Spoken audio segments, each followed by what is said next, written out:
Okay, muted that. Hello, welcome to Milton Valley Railroad. No, sorry, to Trainz, building the Milton Valley Railroad. I think this series has just about finished starting. What do you think? Because sometimes something takes a little while to really get started. But I think that this series is just, not quite yet, but just about finished starting and getting into its main middle bit. Yes? I think just kind of on the cusp of starting, yes? Right, hello Kango Fango, hello VGR, hee hee hee, hee hee hee, hi hi hi. Stream title, lol, the counter is counting down seconds. Ah, that's a strange stream title. Oh yes, sorry. MVR is viewed from a route building perspective, yes. Sure is. You what now? Cusp of starting? The series is on the cusp of getting started. The Milton Valley Railroad series. It's just, the first few episodes are like the beginning, and then it's gotten started, and then you get to the main middle bit, and it's just on the cusp of finished being started. I think it started ages ago, mate. Just as well. Or so they say. Who is they? It's just loading up in the background, by the way.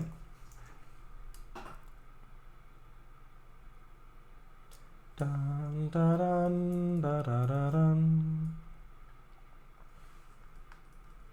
Almost there.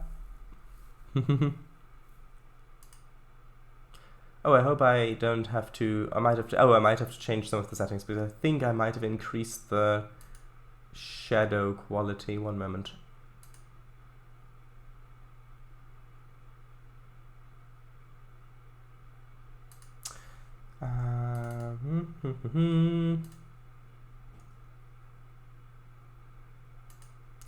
Quickly have to check. Train settings.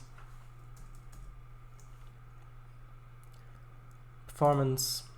No, it's on low, so that's good. Okay, so let's switch over. Here we are. That's okay. So, this is what we were building last time. Last time we got quite a lot done, and I hope to continue that and make it a bit of a trend. But who knows if that will happen. So we built pretty much most of this area here. This little bit there, and the houses and things.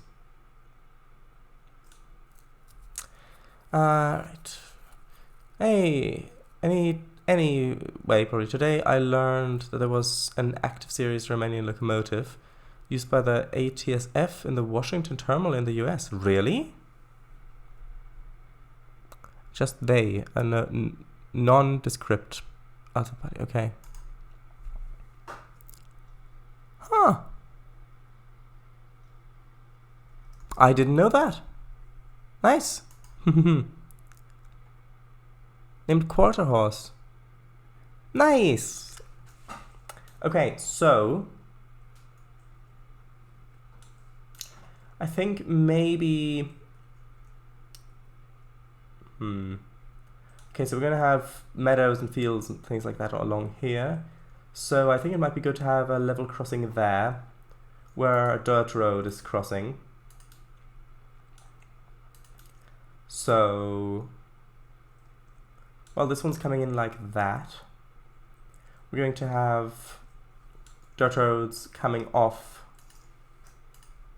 at a right angle here, and then we'll have the fields between those.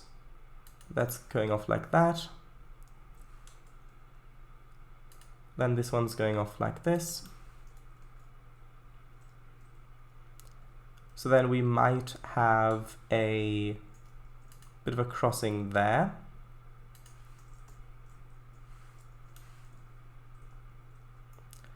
Which means that this road then, well, it could just go straight off. Could also do a little bit of a curve and then go off this direction. I think that might be a bit better.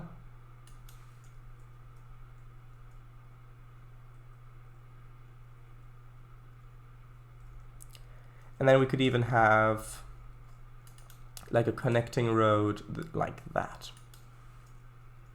Might also be good. Maybe having one up here might also be helpful.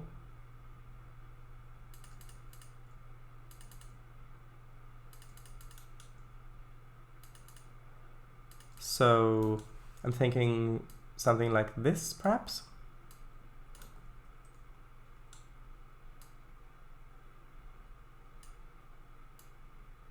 Although we don't really need that, those spline points there, hold on. That looks okay. Right, hello, I'll bust through. Welcome. Right. Okay, one of those, yes. I had not heard of that before. Nice. Here's a picture of it. Ooh, let me see. Yes, it looks very nice. Ooh, it's an Amtrak. The left one's an Amtrak livery. But you probably mean the right one, considering that that's what it looks like. Interesting. It kind of reminds me of a beetle a bit. And I like beetles, so that's good. Well, the animal, the band, Anyway. Hello there, hey, thanks, interesting. Hi, how are you tonight? Performed very well, but due to US politics at the time, the other were never delivered. Aww. Apologies for my sudden leaving on Monday. Something popped up that I needed to attend to and I couldn't return time. That's fine, you don't have to apologize. Alright, I see. They had road number 0079 through 85.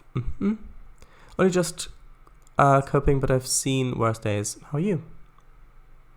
That is addressed to Kango. No worries. Yeah, the right one. Yes. Okay, so I think that we should probably just start filling this up with fields. Maybe even having like a dirt road going around the back of these houses might look quite nice. Well, that's not what I wanted. My keyboard wasn't aligned like I thought it was, so I pressed the wrong keyboard shortcut, which meant that it probably took longer than if I had actually just used the normal, the button. Or maybe this can go to about there. Addressed to Kango, but I open the question to anyone, everyone there too. Okay. Yeah, things are going well. I fixed a lot of... So basically the Coalmint Mounds Railroad, which is a map that I've been working on for a long time in Trainz, and I'm in the process of submitting it to the Trainz Content Creator Program, the DLC submission thing. And it's run through one cycle of beta testing, which is 14 days. There were a couple of things that I fixed. Like one guy said, oh, there's in one spot, there's a little bit of a glitch with some of the textures. If you've got parallax textures turned on, which I can't really have turned on because of performance reasons, which means my routes are never designed to work with that. But so I fixed that. I fixed some more other little bugs. And then nobody else submitted any tickets for the remainder of that 14 days. Then I resubmitted it after fixing those issues. And then someone got back to me and said that there are basically lots of issues. So for example, some of the session rules are broken because they're using an up-to-date service pack, which I can't at the moment. And some of the engine specs aren't working, and there are lots and lots and lots of places where the parallaxing textures are causing issues. So basically all those issues that I need to fix, which I've done, so I'm really glad to at least have one beta tester who's doing their job correctly. So yeah, did work on that. I had to get rid of some small things simply because I can't playtest for the service packs, for the higher service packs. But yeah, that's what I did, and I playtested the sessions in question, everything works for me, and so I resubmitted it. So now it's resubmitted, and people are playtesting it again. Although there's a little bit of a glitch, namely, there are two places where it shows when the beta testing thing, the file started. One is when the files were uploaded, and another one is when it went through the build machine before beta testing. Now, the files have been uploaded today, but the beta testing, it still says the build machine thing, it still says the last time around.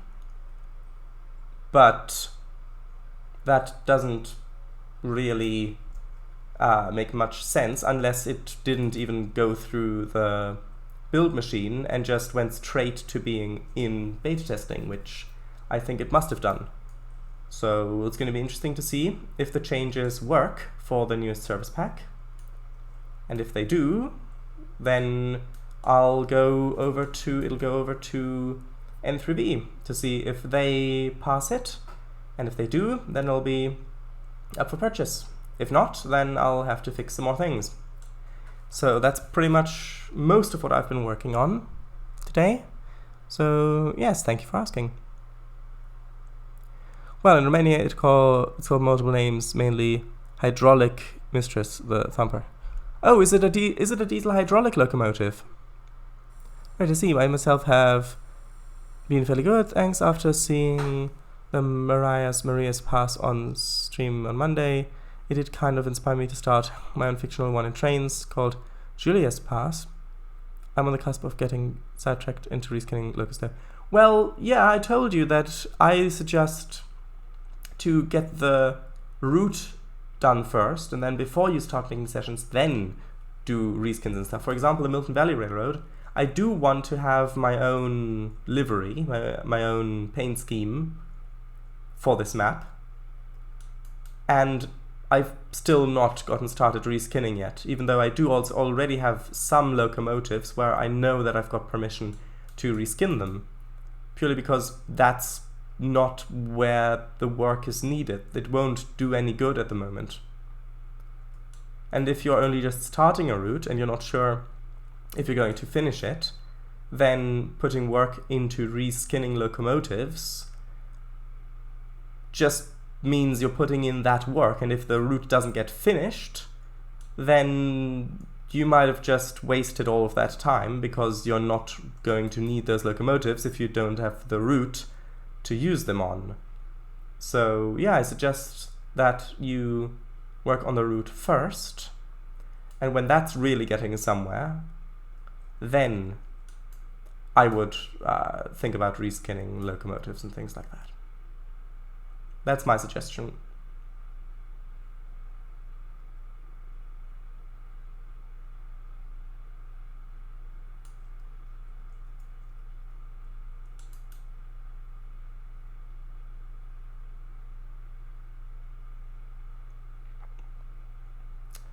Okay. Now, is there still a road? No, that's not one. Okay, that's fine. Right. Nice, thanks. The thumper name was given because of the thumping noise the engine made at full throttle. Oh, I see. Right, compatibility, how fun. Yeah. The thing is, Trainz is such a complicated system with so many different versions that are all compatible with each other that you have to expect things like that. Agreed. The thing that isn't fun, in my opinion at least, is the incompatibility. Yeah. Oh, hello, Barbatos 2001. Welcome. Right. Are the service packs payware? Nope. You can update, however, I would need to be on the newest operating system version, which I can't be at the moment. I still have to do lots of other stuff before I can do that. Well, I've been saying that for the last couple of years. But anyway, so that's why I can't update, which is why multiplayer also doesn't work, because multiplayer doesn't work across different service packs. You have to be in the same version of Trainz. Sorry. Same versions of Trainz for that to work. So, yes. I was going to say that it would be very unfair dilemma, maybe, if that were the case. I don't know. No. Denial, of course. Where did that other A come from that I read? I have no idea. Denial, of course. I don't use that word very often. They're more like updates, but their minimum OS is higher than the one Shadow is currently installed. Mine for that matter. I see. Is the minimum OS a reasonable one? It is. It's just one that I can't have installed yet.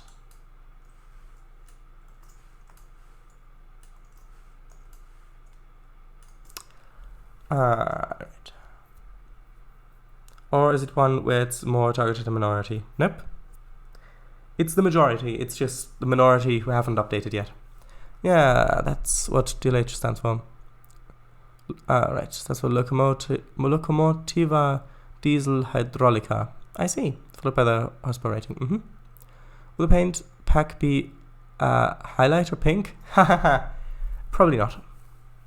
You can also call it O4ODHC after the other factory model classification. Okay.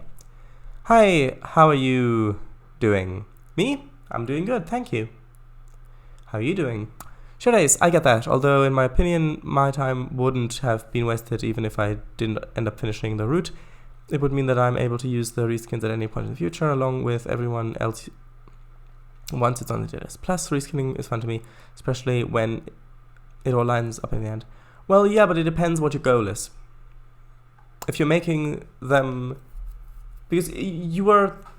The thing is that the way I understood it was you want to make a route, but you don't have the exact locomotives in the correct liveries for the route.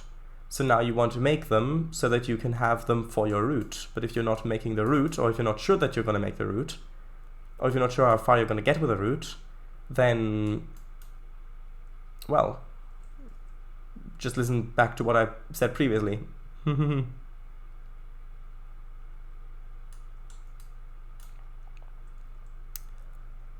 Right. Some good, thanks. And you? Okay. It was the biggest of the DH classes. Its smaller brothers being those ones. Okay. Trace, the other A came from would be A, which you didn't read before. Okay. Interesting. Boring. Interesting, boring? We want pink trains.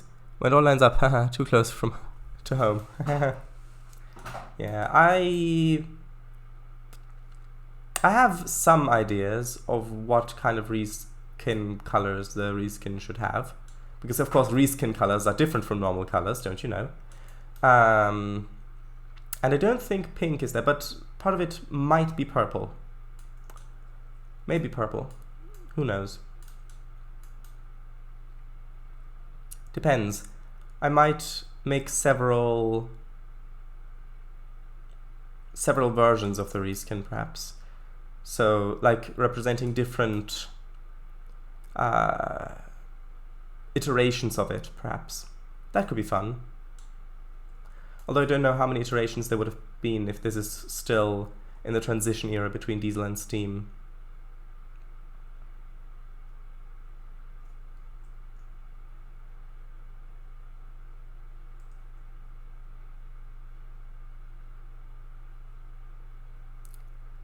Okay.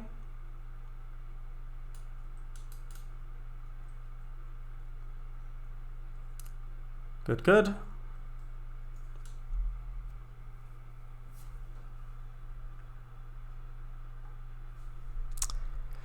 Well, like these. Right, that's, I see, yes. There are purple ones, though. I know there are purple ones. Here's a video with DHC running at the 4-minute mark. You can see one at full throttle and you can hear the thumping. Could you please post that on Discord in the Trainz Stuff channel so I can listen to it properly after the stream? That would be great. It's nice. Ignore all those ideas unless they're pink.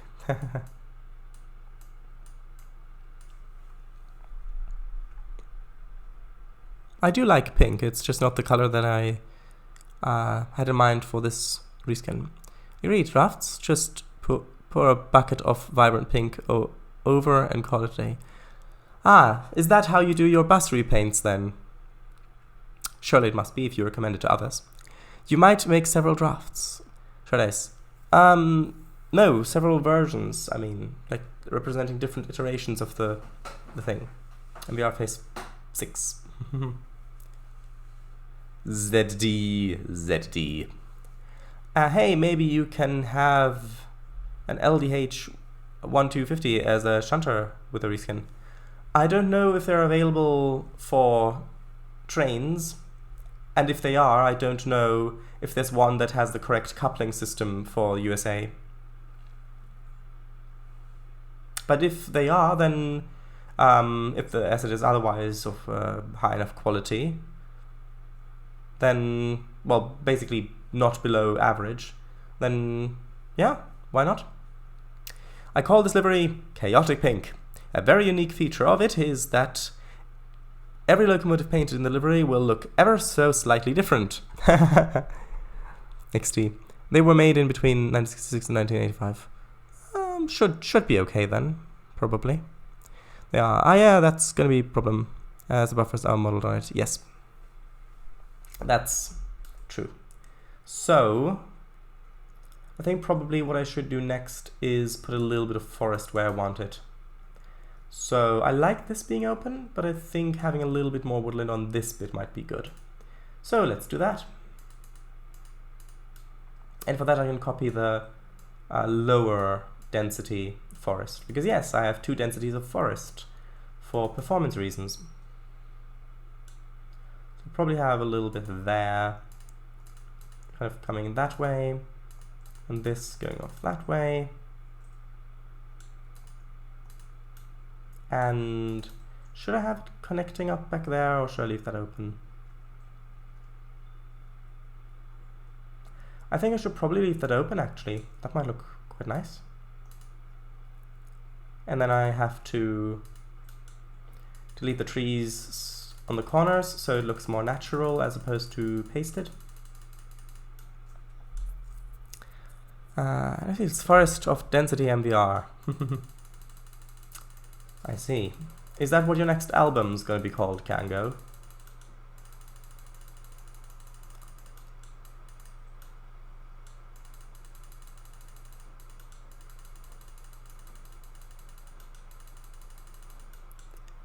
Density? Eh, what? Oh, Destiny. Yes.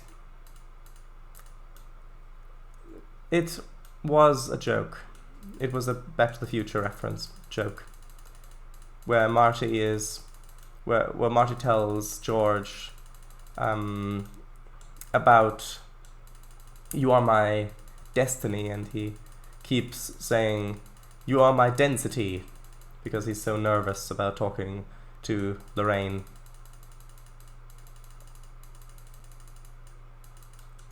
I don't know, should I have a little gap there or not? Might not look that bad, actually.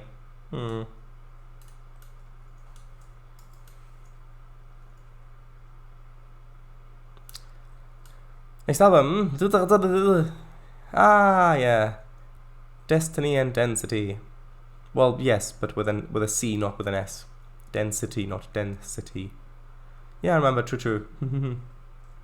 That looks a little bit too straight. That needs to be a little more angled like that.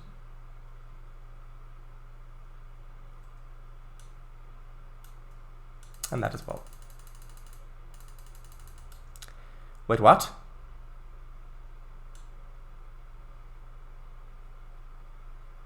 That's wrong. Hold on.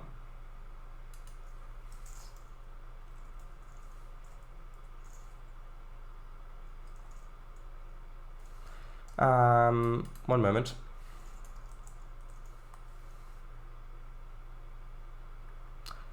Oh yes, of course it's wrong. It's actually Dell City, not Den City. Yes, of course.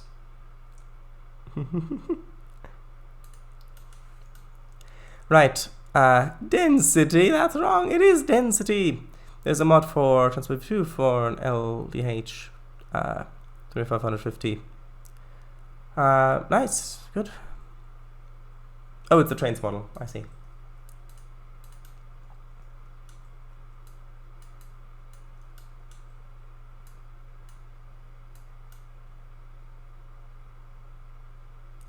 Okay, now painting the forest floor as well.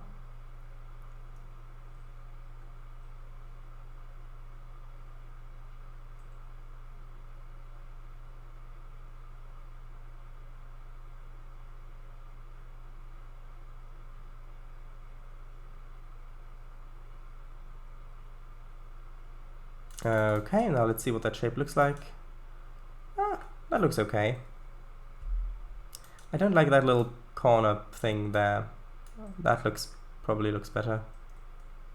Yeah, and then I'll just have to paint bucket fill it in.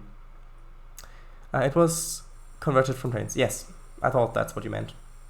Was it done with the original author's permission, or was it just done by somebody who did not have permission for it?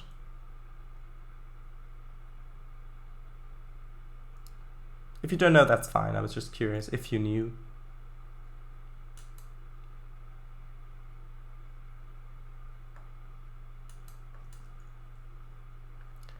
Okay, quite nice. So as far as I know, not. Oh, right. Well, that's not the right thing. Yeah, now you've got a little forest there in the background. That's nice.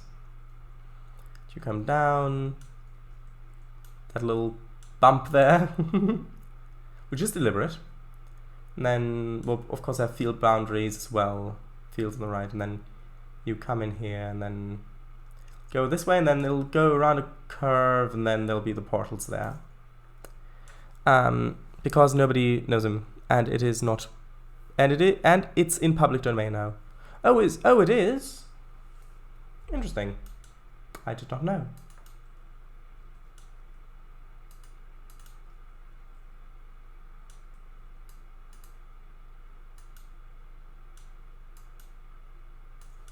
That's not right. That's the orientation I wanted.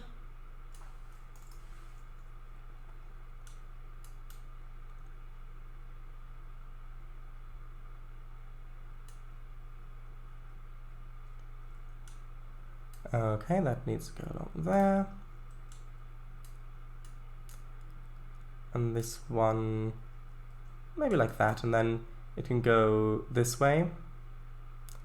And then we can have like a wedge-shaped field on the left. Domain, Massachusetts. By the way, I posted the video in Trainz Stuff channel. I even pinged you. Thank you. I'll have a look at it right after the stream.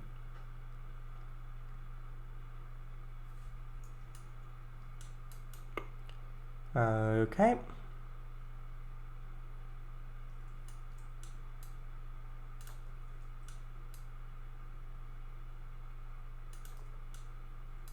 Now, paint bucket tool, please. No? Okay, well that's okay as well.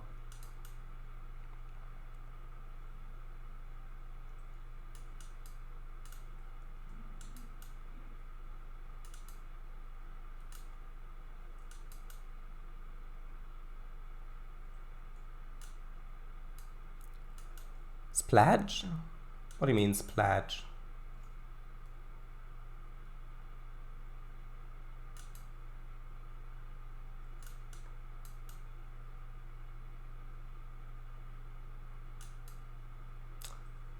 Okay. Tomorrow's stream is also going to be interesting because I think we're probably going to be wrapping up the children of Theseus. And there might be some things that have not happened yet that are going to happen.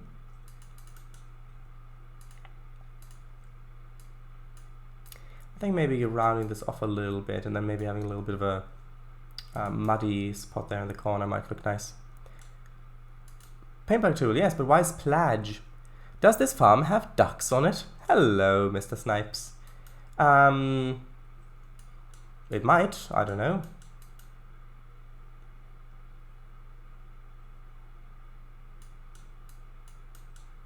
And then probably this texture a little bit. Yeah, I was just talking about how I'm looking forward to tomorrow's stream, Star Trek Pathos stream. Not sure if I'm quite happy with that.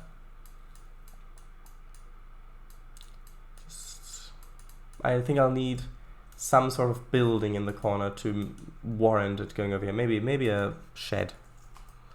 Hello there. Your Willis 1961's green for me. For me, you're a bit turquoise. THC locus are still running today with a number of modernizations and modifications. Like the L1250, 6973 classes for the Oravati and Anina Seagra way. Nice. It is. Wait, what? Children of Theseus are going to be wrapped up? Yes! If they're cold.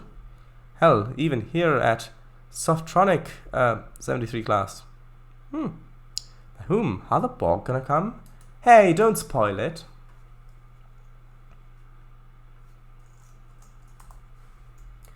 Let's see, maybe just do like a farm shed or something like that.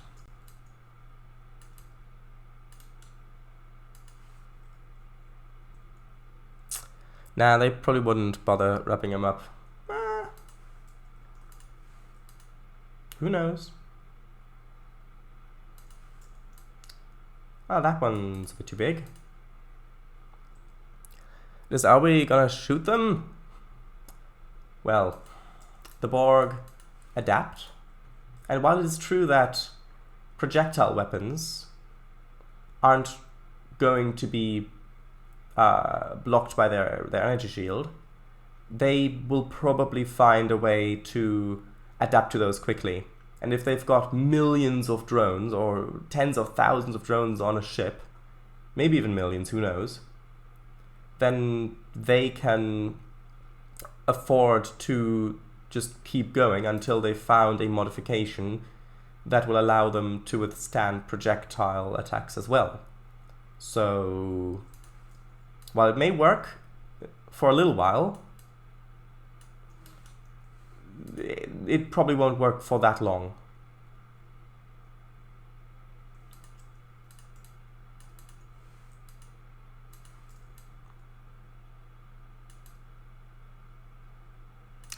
Right.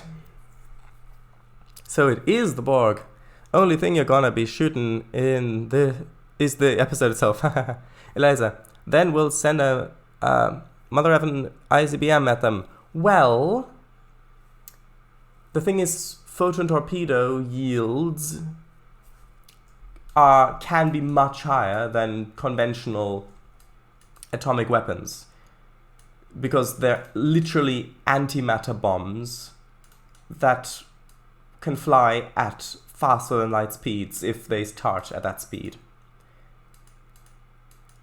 And if those can be adapted to, where they'll do no damage, which we can see in the episode Q Who, for example, then I doubt that an ICBM would do much better. Let's see them adapt to that. Yeah, you would. Oh, they will do. Good, then we load an ICBM with a warhead from one of those. Yeah, well, the torpedoes are already self-prepared warheads with that. Strapping into a conventional rocket will only make them slower, because they've got a miniature impulse drive which makes them much faster, as well as a warp sustainment drive. I mean, if you've got quantum torpedoes, then you might fare a bit better, because quantum torpedoes were developed directly in a response to fight the Borg. But who knows? Oh, so photon torpedoes are ICBMs already. Well, photon torpedoes, mind if I borrow some? You'd have to ask the captain. And I think that she probably would mind, knowing her. Okay, so let's put some field boundaries down.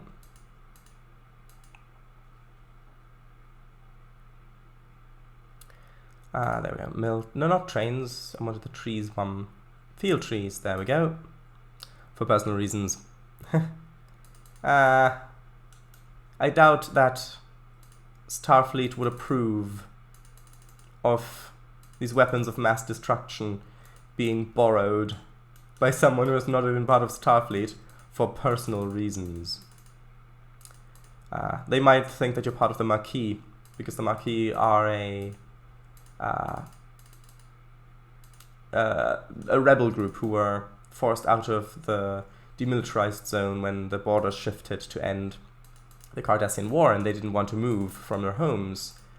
And the Federation kind of abandoned them because they couldn't really do much. Well, not that much that they were willing to do, and so they have to build up their own defenses, they're fighting for themselves, basically. So they would probably think that you're one of those, or at least that you've got some sort of connections with them. But those are yet still about over 100 years in the future from when Star Trek Pathos is set.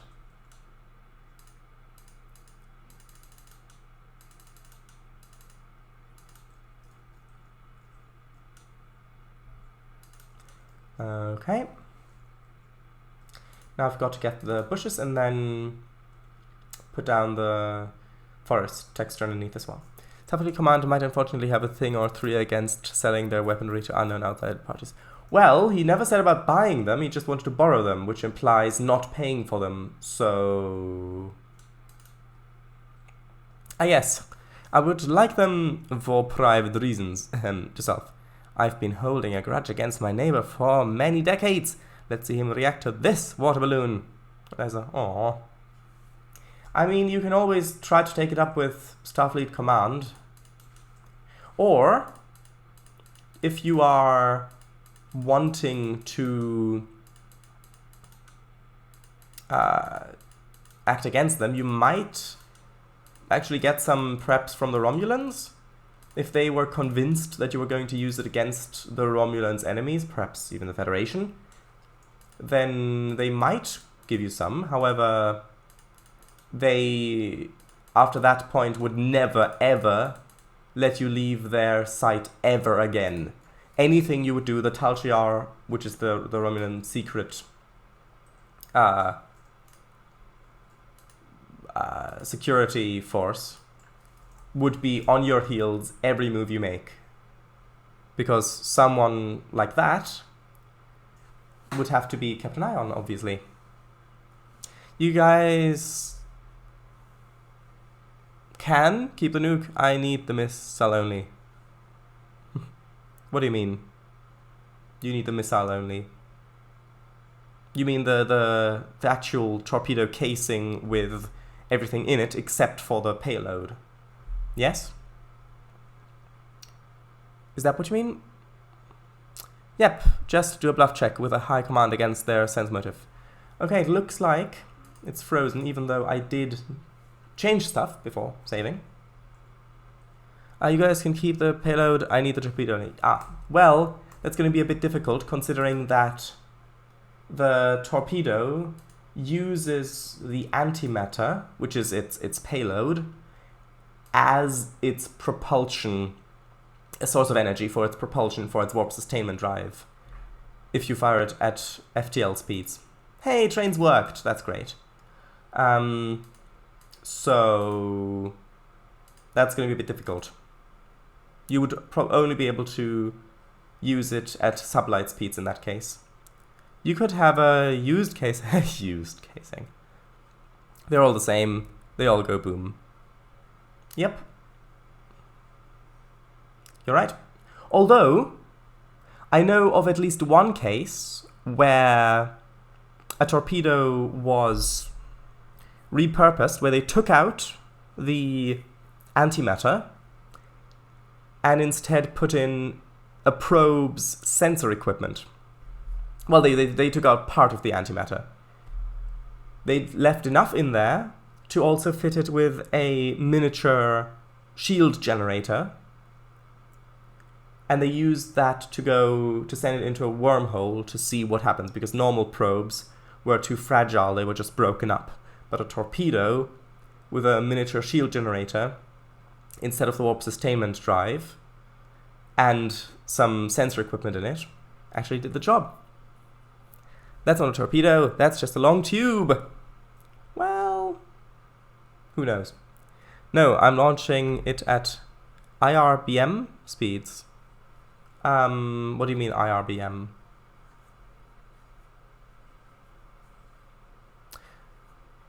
BM probably stands for ballistic missile, I probably for inter, and R, I don't know. Yeah, unless the torpedo casing is repurposed as a coffin. Then it's just go zoom. Yes, which it also has been on a few occasions. Resistance, banana management. Intermediate range, alright. Well, then in that case the sublight propulsion system would be enough, considering that can go at, I think, half of light speed in a vacuum, if I recall correctly. Should I put trees along there as well? Actually, I don't think I should.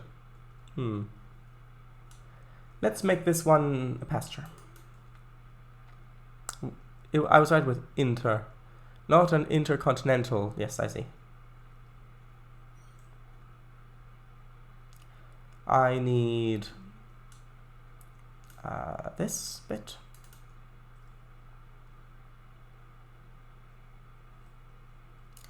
But the useful thing about the photon torpedoes is that the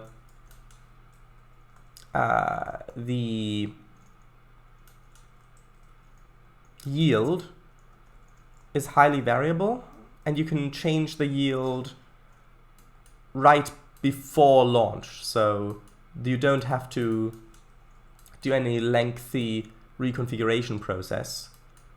You can just change the yield like that if you want to. So that expands its range as a tool much more as well. Those carry nukes and I don't want to cause a second Hiroshima. Yeah, so let's not do that. One's a boom here, the other's a boom there. Yes.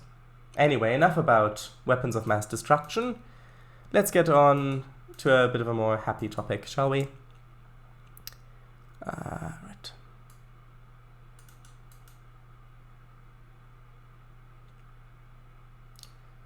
So how about,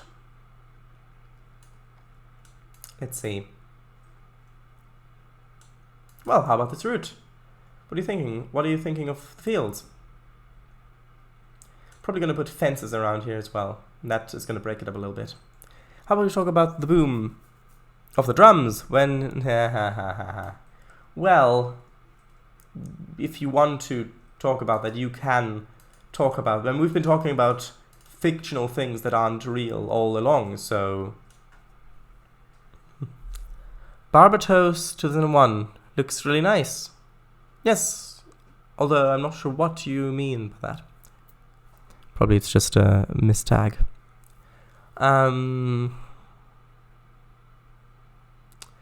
Right, yes, happy times have gone afoot again. Haha, don't do me like that. Well, let's see. Very real. Well, if the stream is very real, then that means we've already done it and I don't need to do it. Because if it's real, then, well, it's already happened. We've already done it. We've already did it. I meant to attack you! Yes, I thought you probably did. Right, I need a fence. No, not to sell stuff too.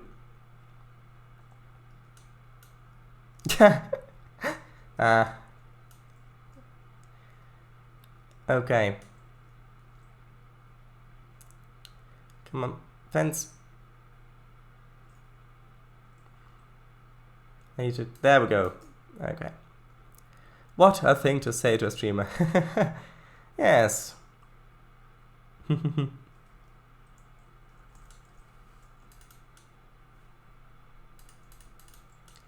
Okay, so that just needs to go along here.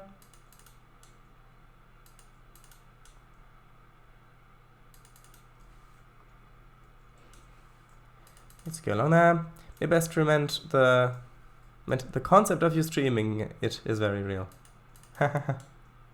I see. But then I didn't say that the concept wasn't real. We'll do some artworks in Koi inspired by scenes from Star Pathos, but I don't know how the main characters would look like.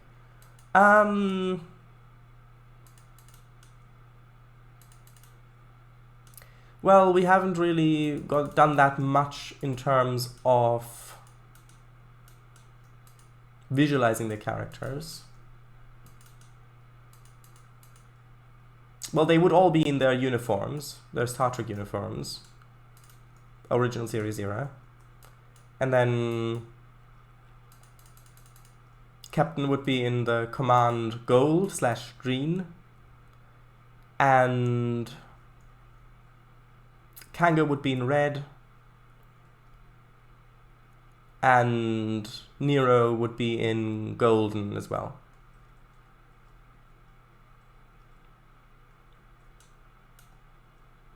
And any supporting characters that are security would of course be red as well. And the science people / medicals would be in blue.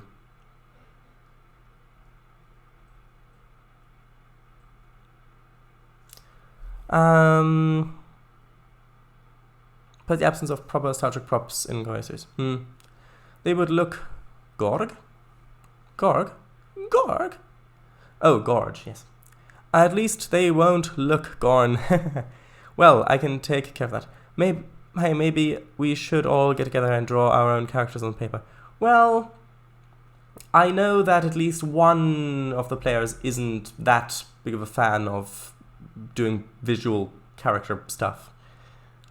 I just need to keep in contact with each, so I can make them as they wish to look like. Yeah, I mean, you can ask the players themselves.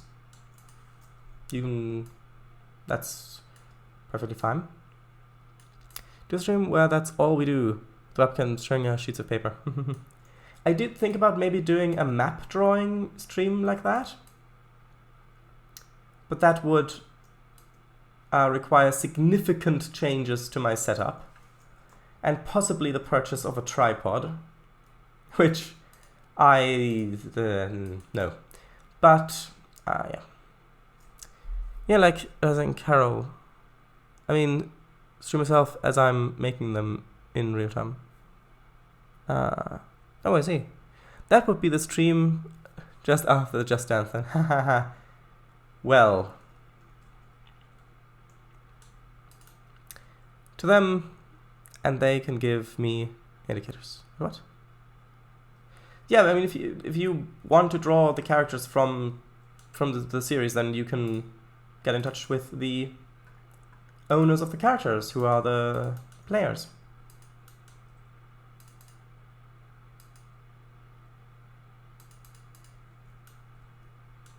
And I'll probably put some of the bigger trees over here as well. Just a few of them.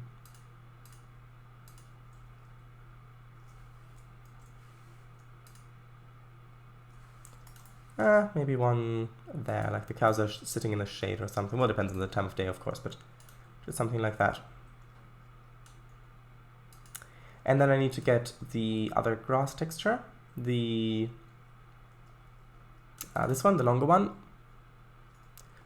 Ceiling mounted tripod? Maybe not. Actually, I'm gonna make them in Koikatsu, so I can use them in Studio. I have no idea what that means.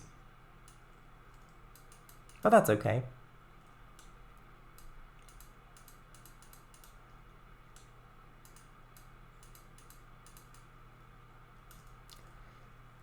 Right, that's good. Maybe a little bit more of this texture along here where the road is. Just a little bit like, little few like dabs of paint in there. Like that. If I were to make a character artwork myself, I'd probably do them in Pixelmator Pro or on paper. Good to know. Just pale blue. I see. Just grey. That's just great. Right, so I'll need some trees going along this road back there. Just to act as a bit of a visual divider, so that we can have a bit more depth behind there. But yeah, that should be fun. That should be fun. Okay, and this can go along here. And do I want to have trees along there? Sure.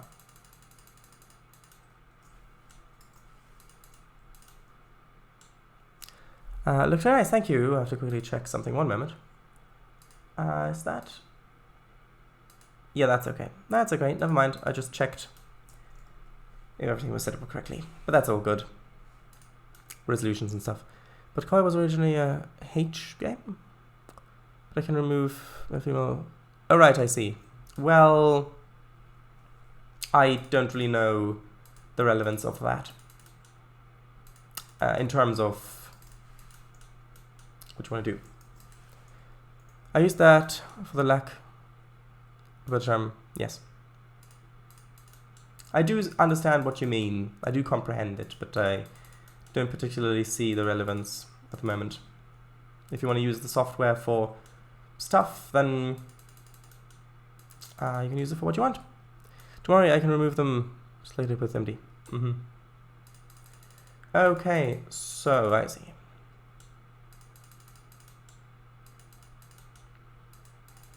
So Albastru, are you still here? If you are, have you watched any more Doctor Who? Because I remember you said that you caught a little bit of one of the new episodes one time. No, you haven't, or no, you're not here anymore? No, he ain't here. Ah, right.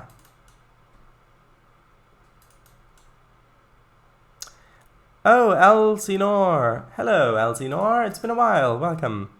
On the run. I haven't, but...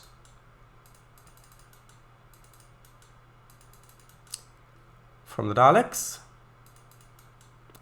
On the run from the Daleks.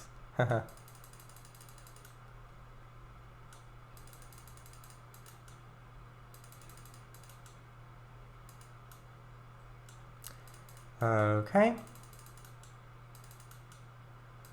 Goes along there. One of my close friends was very, very happy with the WLW representation. Alright, I see.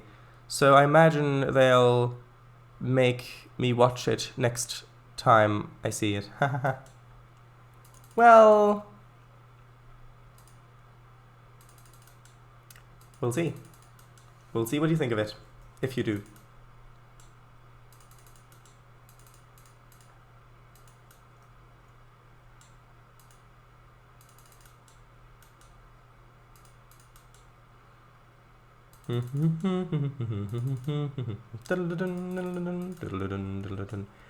I would also suggest that you have a look at Star Trek Lower Decks. It is animated, but I really like it. It is a bit fast-paced because it's a modern animated show, of course. But it does really feel like Star Trek, especially the second season of it. What about the Upper Deck? Well, the Upper Decks is what every other Star Trek series pretty much focuses on. So yeah, the concept of Lower Decks is that it's about the members of the crew who aren't part of on the bridge, who aren't working as part of the senior staff. The Lower Decks people are the ones who do the smallest jobs, the ones who aren't aware of the bigger picture of what's happening. And it's actually named after an episode of the original, of the Next Generation called Lower Decks, which touched on that subject. And it's actually very good. Hello, just lurking on my phone while I wait on someone at an appointment. Ah, that's nice. Have a good time lurking then. Well, I've already got literally all of the other series for that. Haha, okay. TOS, TNG, DS9, Voyager, Enterprise, Discovery. You forgot the animated series. And the movies. Are the main character... Oh, they're the main characters who aren't considered good enough to be on film. They are the main characters who are not the main characters, basically. That's the premise of it. And they're having a lot of fun with that, and it is very good. Because they've got actual character development in that, and focus on... There's actually quite a lot of comedy in it as well. It is an animated series. But it's also got serious storytelling. And they've got a lot of episodes, most episodes in fact, where they don't have a gratuitous battle scene in it. And when you do get to have a scene like that, a battle scene, then it's done in a way where it feels necessary to have that, and where it feels meaningful. It's not just a laser show where they want to show off their visual effects with hundreds of ships on the screen all firing laser bolts at each other, which, yes, phaser bolts in Discovery. But actually, like it was always done in most of the time in Star Trek, where it's very few ships, because each ship is powerful in its own right. And it's more like a submarine thing a lot of the time. And the way that the characters grow and develop is also very nicely done in that. Right. Yeah, the underdogs, as one of the main characters called it in the series trailer. Nice beatboxing. Ah, sure is. Tass, yeah, although that arguably might be classified together with Cheers. No, it wouldn't be. Because the original series, there are a variety of reasons why that would not be classed as part of the original series. The least of which certainly is not continuity. Because while the original series is mostly considered canon, even though Gene Roddenberry tried to make a lot of it not canon when TNG came out, most people do consider the original series to be canon. But the animated series just has so much stuff in it that can't really be considered canon if you want to take it seriously. Because, for example, you've got the group being attacked by some flying plant bat creatures. And then a couple of episodes later, they're using the exact same animation of those creatures, but now they are dragons. Oh, and now in this other episode, they are robots. Oh, in that other episode, they're robots again. And they're just the same animation of the same creatures attacking, for example. So, if you took it as canon, that would mean that all those creatures look identical. You've got other episodes where there are just things that happen that would have huge implications to the universe as a whole, the fictional space, which is never addressed anywhere else. And so because the thing is, when the animated series was made, they didn't have a lot of money for it, and so that's why a lot of the animations get reused and why, yeah.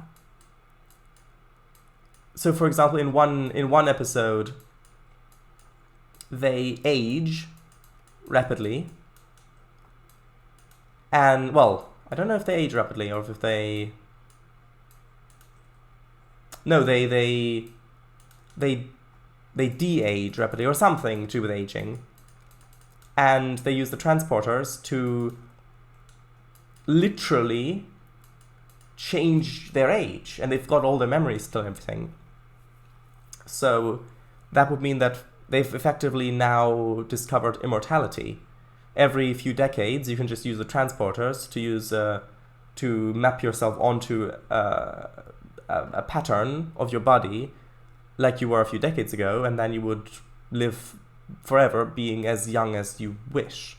And that's never addressed ever again, for example. And there are lots of things like that. So that's why the animated series is generally not considered canon, but there have been a few references to it here and there. For example, in Lower Decks, there have been a lot of references to it, which means that it at least considers some of it canon, which I quite like, but considering all of it canon can be problematic, because when they were making that show, they weren't that concerned about building a universe that makes sense. They were just concerned with making episodes. And that's why also Gene Roddenberry tried to make large parts of the original series not canon when The Next Generation came out, because then, with The Next Generation, he was trying to build a universe for that to take place in. A universe that makes sense, a real continuity. Well, I say real, of course it's all fictional, but don't tell anyone, shh. So, yeah, that's why he tried that. So, yes. Which is why you can't really put the animated series and the original series. I count that as one. If you're concerned with any of that. If you're not, then of course you can do whatever you want. Anyway, should probably read a little bit more chat. Right.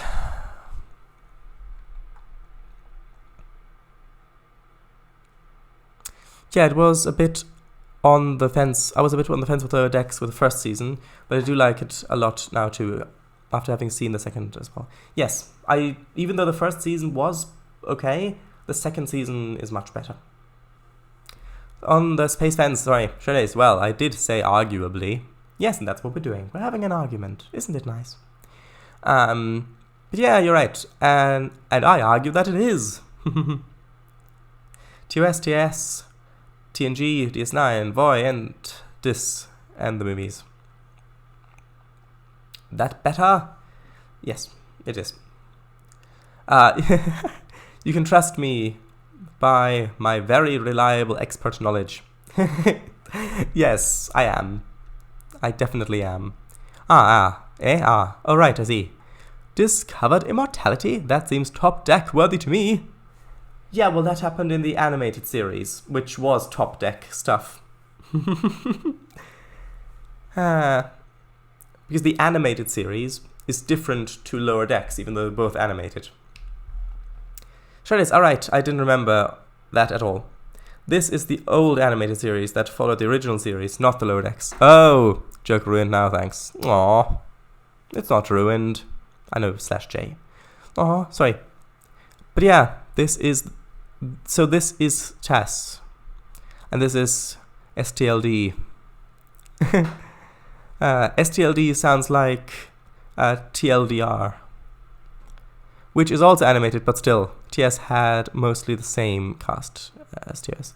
Well, yeah, but they also reused a lot of other stuff. And the thing is, the animated series parts of it are definitely considered canon. For example, it introduced humanoid cat people who served on as part of Starfleet. Some of them. And then in one of the movies, we see one of those in the background, a humanoid cat lady. So that is a direct reference to the animated series, and it's in one of the movies. Albeit, it's one of the movies which also some people don't consider canon, but then you're just getting into much more complicated stuff, which would take hours to discuss properly. So I'm glad we've got hours. So, where do you wanna start? TLDRXD. TLDR STLDXD. Yes. Or TLDRSTLDXD, if you were that inclined.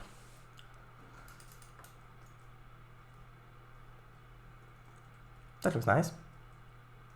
Although I do need to put fence along here and then put the smaller grass plant along there probably. Okay.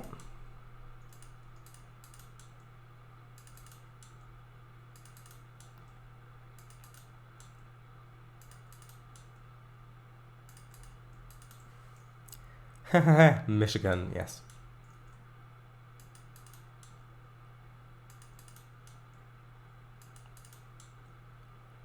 I don't think I need to put a fence back here because it's so far away that you wouldn't see it anyway.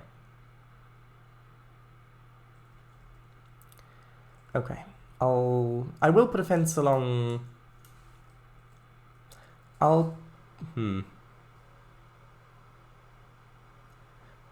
Let's see. I'll put a fence coming out of the forest like that, so that that's the, although, no, I'll put the fence going up to here, and then I'll just leave that side open. So nice, thank you. Not sure. I'm kind of on the fence. Yeah. A very original joke.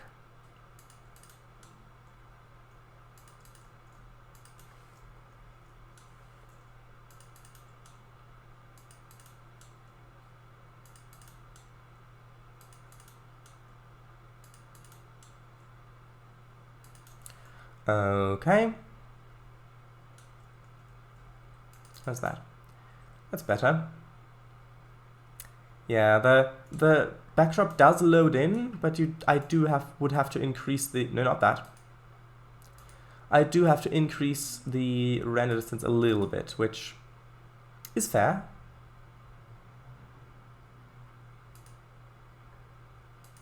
Actually, if I do edit root, yeah, draw distance cap is disabled, okay. So yeah, now you can see what it actually looks like, seeing with the background, with the backdrop there. You come in here, then you've got the little town there.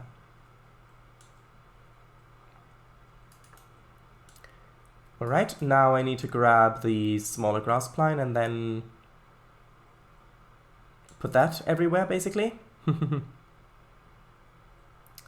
by everywhere I mean, oh, that's not the wrong, well, it is the wrong one, that's not the right one. I wanted to grab this one. Yes?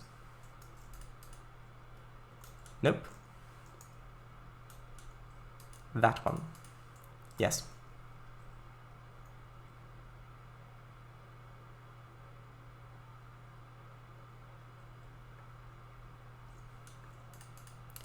So, does it look better with this along here? I think it does.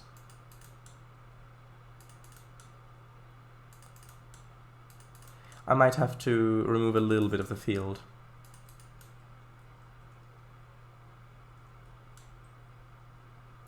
Does it look better without it? No, it does look better with it. So I'm going to do a little bit of some stuff like that. so that the width of it isn't constant.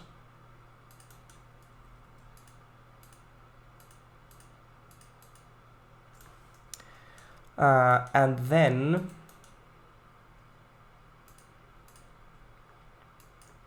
I need to grab this texture and paint that over top of here.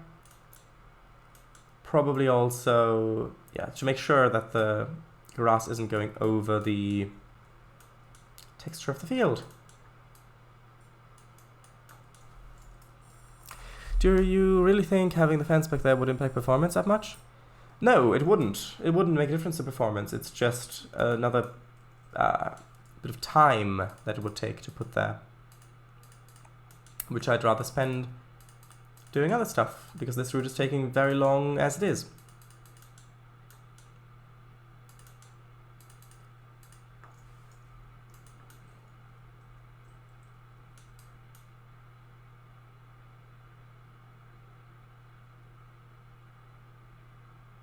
Just painting underneath, like that. I'm not sure if this entire bit should have grass on it, or maybe just a few spots like that. I think that might be enough.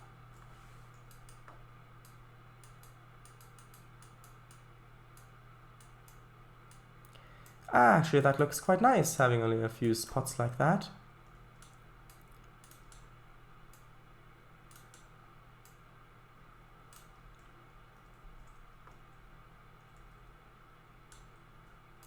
So like this, and then I'll put that along like this. Actually, I'm quite happy with how that looks. I'm not sure, because if you did put it there, people flying there per 4cam would go, "Ah, nice, they bothered to put a fence there." Not a huge thing, of course, but maybe, but still maybe. I prefer not to. Actually, take the minimalist approach. Track, train, done. Well, we can do that for the next route. Anyway, gotta leave. Have to finish the rest of the character profiles for Target Multiverse Adventures. I call them Eliza's Cavalry. Okay, well, have fun with that. And thank you for stopping by. See you tomorrow for Star Trek Pathos, probably. I call this one artwork. Or do a southern and just done. Wait, they don't have tracks or trains? Do Southern? Restored Southern Pacific. So look. As Pacific Locomotive Association debuts restored Southern Pacific KM Newswire. Interesting. Alright. Good night then. Thank you for coming. Have fun indeed. No, trains are always cancelled. Yes, but what about the tracks? Because before you said take the minimalist approach, track, train, and then done. And then you said, or do Southern and just done, which means no track and no train. Unless that's not what you meant. See you tomorrow on the Star Trek Beta stream. Yes, see you then. And we're always having track works. Alright, well, there we go. Oh, Southern as in that Southern. For some reason I didn't even think in that direction. Huh. Did you go north? Me? No, definitely not. Indeed, bye. Yep, and the west instead of east. Very, very west, yes. I hear life is peaceful there. Well, sometimes at least.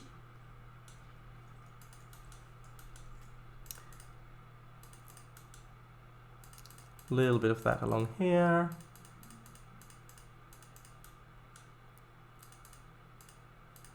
A little bit like that.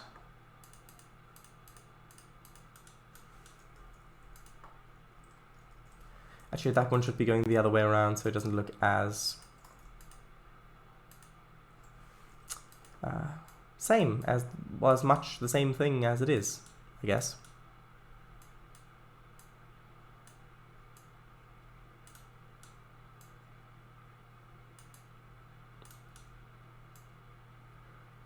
Okay, like that.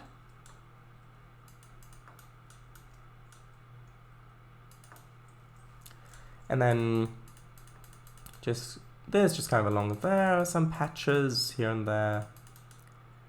No, not service packs, I meant grass patches. Just like this.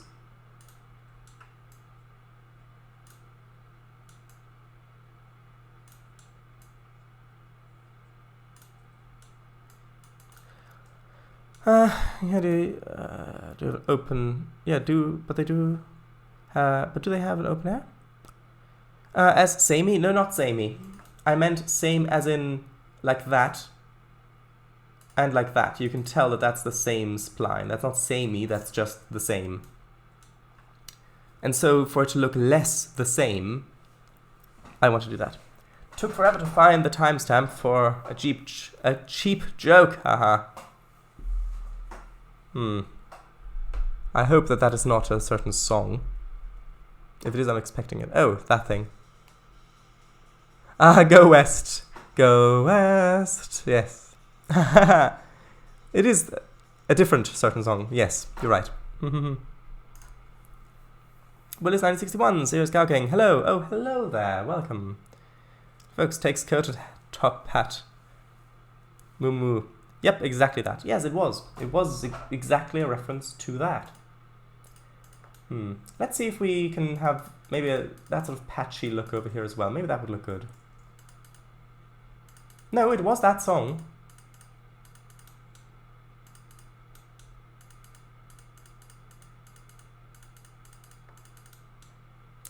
Is there another West song? Well, I would argue that the thing with Give Me a Home Where the Buffalo Roam, well, roamed now, might also be a West song, but that might be a Western song, more like. Oh, you're back. Hello. Welcome back. Also, better not have pronouns around Eliza or she will rip your face off. Well, everybody has them, though. It's just some people might be a bit touchy about it, more than others. But everybody has them. Who knows? Right. Goodness. Welcome back. Yes, Gender Queen.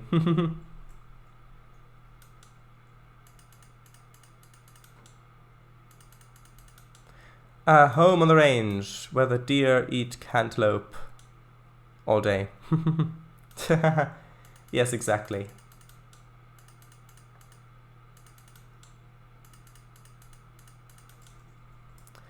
Other than she, he, it, and they for plural. I see.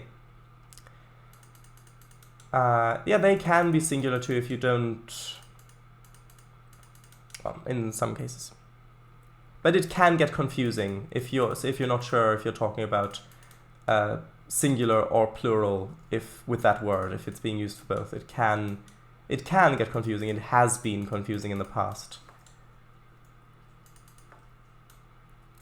How does that look? Actually, I quite like that. Although this should really be joined, because otherwise it looks like it's mirroring the other side too much. Right. The mere fact that you said she in your message implies that she has pronouns. Yes. Alright, I see. Yes. Thank you, Singer too. Sure it is. Albastru said gender queer queen. Oh, right. Sorry. Right. Been here since I had one. Huh. Range? No, Eliza hates people with other pronouns and will not literally rip your face off, but she will punch you in the face really hard. I see. I'm not sure if we should...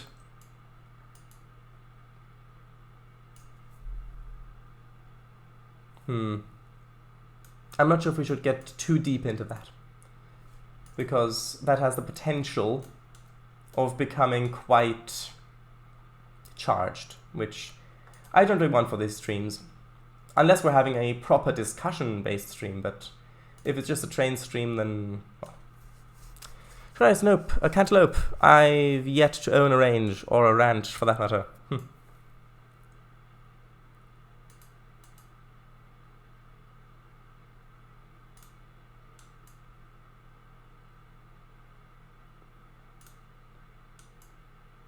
I think this sort of patchy look is working quite well. It differentiates this area from the other areas in the route a bit more, which is nice. So just use he, she, it, and they for plural. Use anything else, I think. And then what if the police come and arrest her? What about that? For assault and battery, what happens then? On the subject though, does the mayor of the big city own one? Not a cantaloupe, but a ranch? I have no idea. And maybe he even owns a cantaloupe ranch. I'm not sure if a ranch can be plant-based. Wouldn't it be a farm just in that case? Okay, they can't. That's the thing. What do you mean they can't? Is she... How is she above the law like that? Because that's just human rights. You've got the right to not be attacked for free speech. So she would be violating human rights technically by doing that. So right, I see.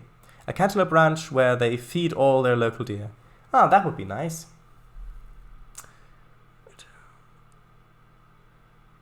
Ah, she won't punch you. There we go. That's good. Because at last the law has won. And by law I mean proper law, not statutes, because statutes is different. Anyway. No, it's cool, just confused. But give you entitled some of those people. But give how? Given. Lady Sasquatch is the ranch foreman. I see. So just to be clear, she hates other people's pronouns? I don't know. I don't know. I hope you're not asking me because I don't know.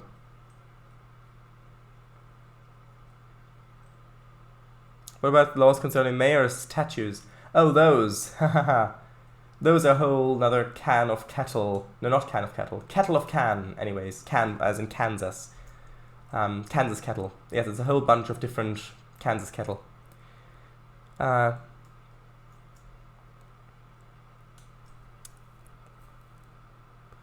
can you want people to respect your own but hate other people's same class? Well, he said just use English pronouns, and he, she, it, they are all English pronouns. So we're all good. And if you're not using English ones, for example, er, sie, which are German ones, then you're in trouble, apparently. They should only be placed around the helipads. Can of cantaloupes, perhaps. Yes, of course, I agree with you.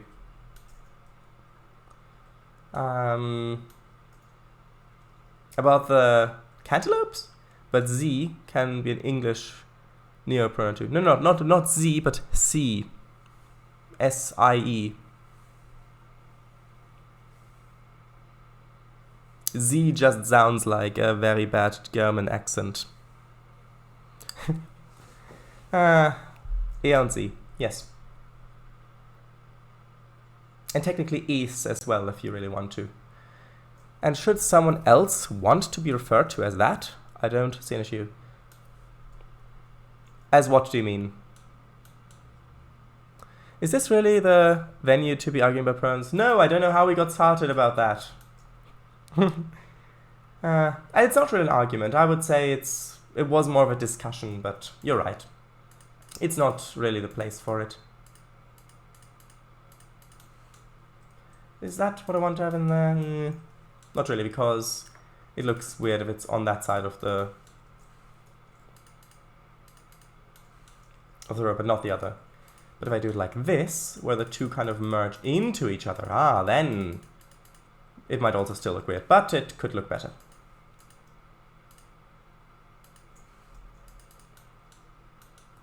And then maybe even have a little bit of that in here, just to create a transition, although that doesn't look that great. Like that. Maybe if I had another little bit in there.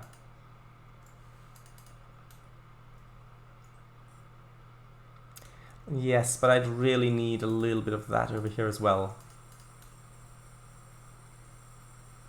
I'm not sure. I don't like it. I think I'm just going to go with the other spline along here. And let's delete that. This. Right. German accent. Right. SE. Alright, yeah. Don't think so. Right. So if it came across as arguing, that's not what I wanted to come across as. No, to me it didn't come across as arguing. To me it just came across as a discussion. Well, Z is more like a stereotypical German out of movies trying to pronounce the, yes. But as someone who is not... I first read it as cigaretted, but no, not cigaretted. Cisgendered? Pronouns are really important to my others' validity. Yeah, well, but then if you get into that discussion, you also have to get into the discussion of labels in general and how labels and wearing them and how much value you place on them can potentially be damaging in other ways, or potentially be damaging to, well, a lot of things, like, for example, because the thing is, if you wear, the more labels you wear, yes, you're joining that group because now you're wearing this label as well. Look at me, I'm wearing that label as well. So you've joined a group. But the thing is that by joining a group, you're also separating yourself from everybody who's not part of that group. Which means that in some cases, of course not always, but in some cases, by wearing a specific label that you think gives you access to more of a group, it can actually do the opposite. So, yeah, if you'd have to get into that discussion as well, if we really wanted to get into this. Which I still I don't really want to at this point, but if we are, then we'd have to get into that as well.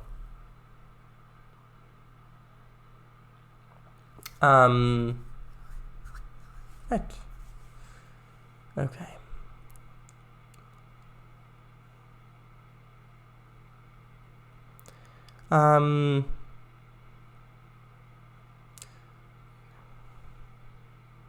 Also, what's the largest streamer that this line will see? Just Calmax?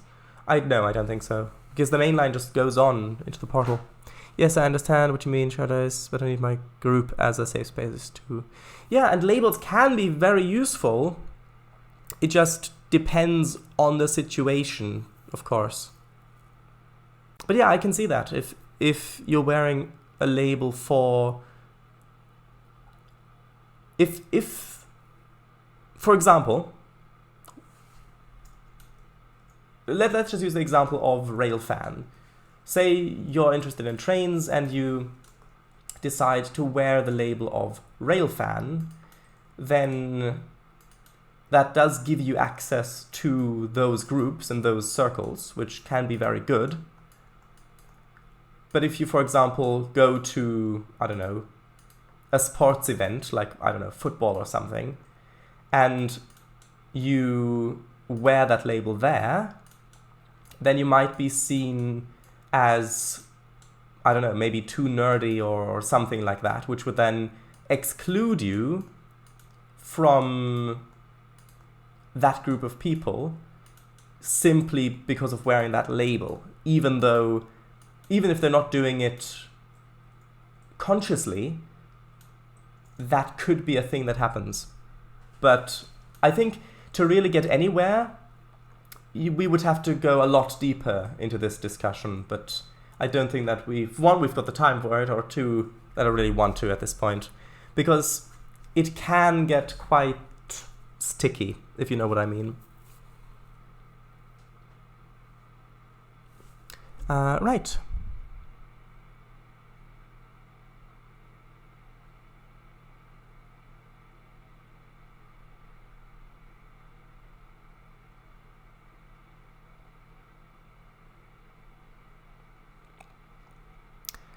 For forest? Oh, that'd be nice. Those are mountains, aren't they?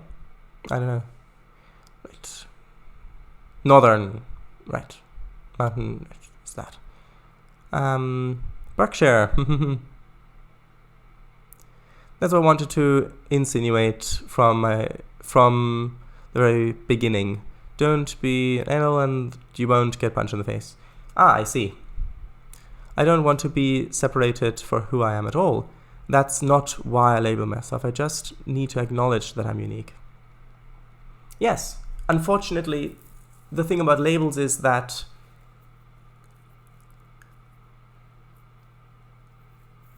it can...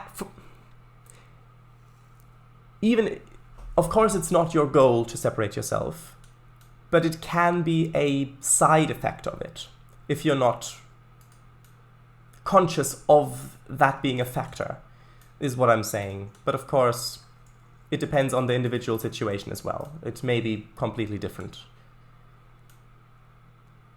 Right. Nice. Let's have a look. That's a nice one. That picture, that first one. In that article. Right, I know what you mean about being sticky, and I will stop if you wish me to. No, the discussion is fine. It's just might not be what people who want to watch the Trainz stream are necessarily interested in. Yes, I know those. However, I also feel that education about myself and other identities is helpful for acceptance. Yeah, I mean, if you can, of course you can, as long as everybody's being respectful and it's a discussion, not an argument, then you can carry on if you want to, but it's just that it might not be that fitting for people who want to watch the Trainz stream is all. Pretty bad one. No offense, but I've seen what some people are wearing your labels on Twitter. But what can you expect? It's Twitter. Yeah, and that's another thing with labels. You can get you can get associations of things, which some might argue that that is a cause to wear the label, so you can fight against those preconceptions. But then that means that you've got to have a fighting spirit, basically, and a lot of patience, because that can be difficult. So, how does this side look? I think that looks okay. Looks a bit empty. But then again, it's fields. And from down here, it looks fine. My apologies. No, you don't need to apologize. It's full of entitlement and dumb people, so yeah. And that's a cap, just so you know. I see. Should we go on off on another Doctor Who tangent? Yes, let's. That looks very good. Thank you very much. Yes, let's change the topic to something less complicated. Well, then... Twitter, I mean. Yes, I know you meant Twitter. Just off on, I meant. Yeah. Yes, let's change the subject to something less complicated. I know, let's talk about Doctor Who. Yeah, I think I have about 8 episodes of the current series on DVR, but I just haven't. Probably haven't seen them. I got excited enough to watch them yet. Alright. Alright, see you, VGR. Bye. DVR or DVD?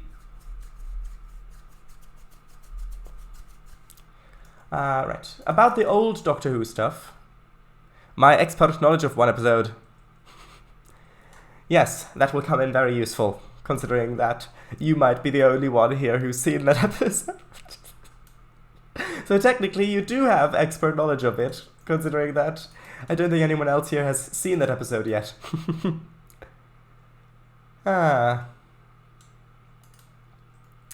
Right. The Jilling Railway. But did I understand it? Haha, that's the question.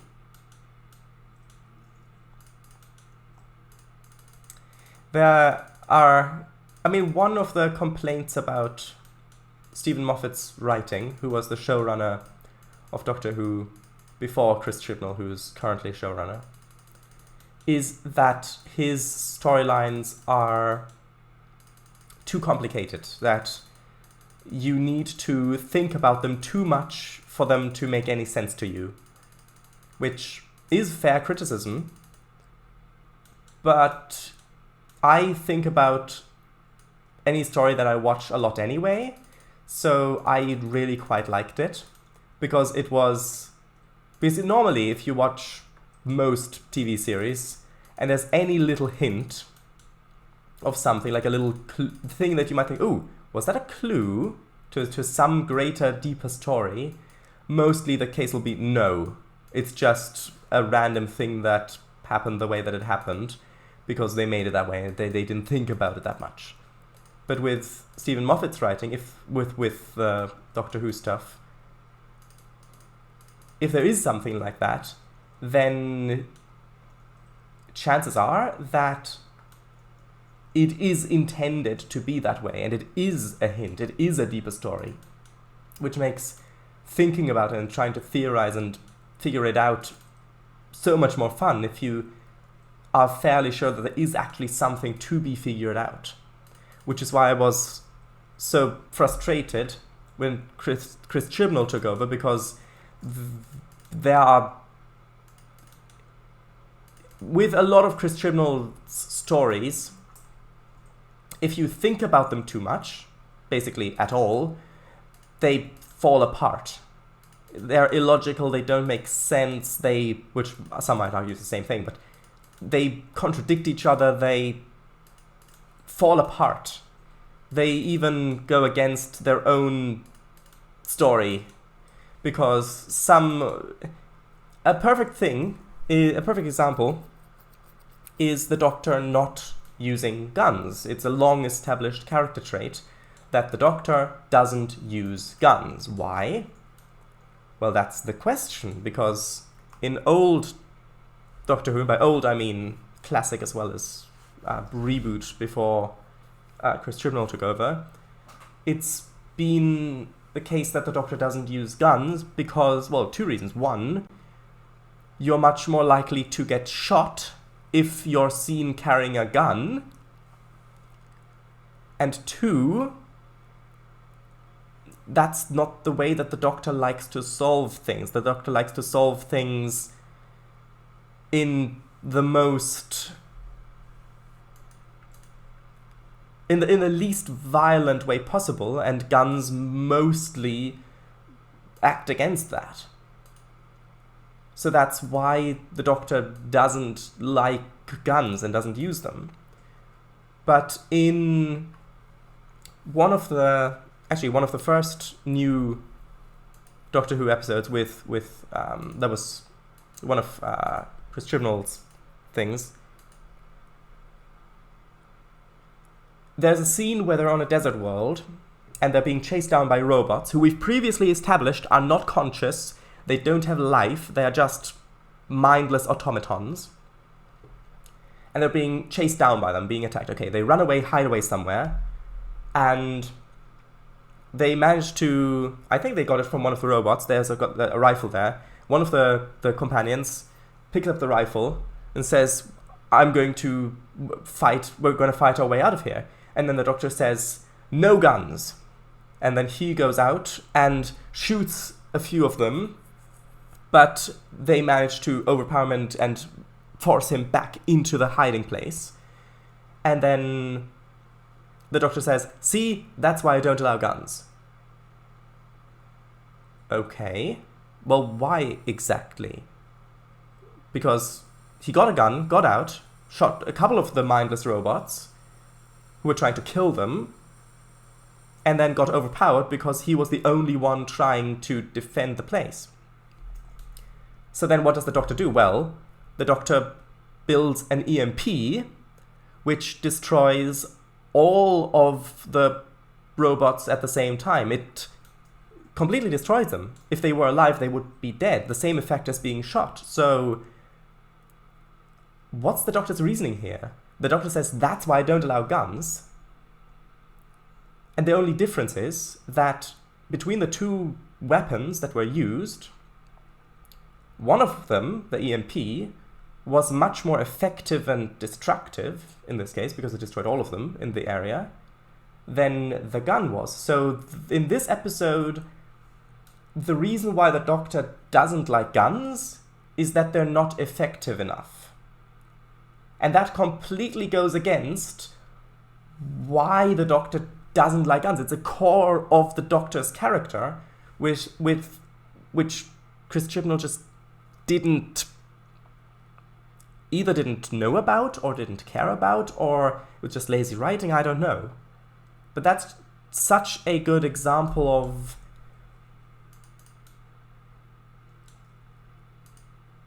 unfortunately Jodie Whittaker's run feeling more like she's playing a parody of the Doctor rather than playing the Doctor. And it's all due to the writing, because there are a few episodes that really do feel very good, where she's written great. And those episodes I do really like, because I really like her in the role. It's just, yeah. But anyway, is that enough of a Doctor Who tangent for you, Kango? Right. Let's have a look.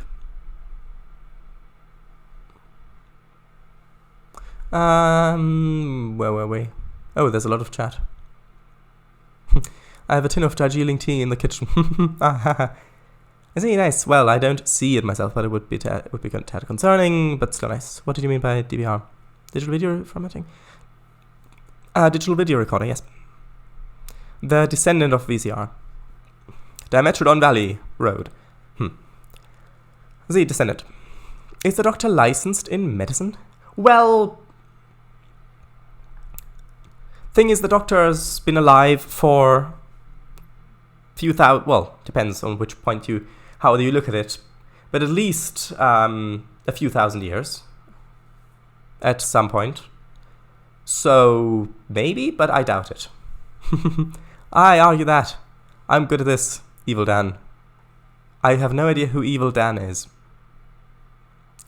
Thanks for that. Who's that? Shadows. That's a good argument, actually. Because I hate Twitter, you can't have peaceful conversations there. Literally, I can post a picture of Eliza on there, and some random artist will redraw her with realistic properties by making her fat and short. That's why I hate Twitter. Well, I don't bother with social media, except for Discord, if you count it as that, but I'm kind of half counting it as that. But yeah, that's why I don't do other social media. One of the characters is called Dan, I think. I haven't seen those episodes. I haven't seen that latest season yet, so I don't know. Oh, I don't know that one then, Ethan. And to my understanding, they're really, really kind-hearted. Yeah, and that's great, but with quite a few characters, that is their only trait.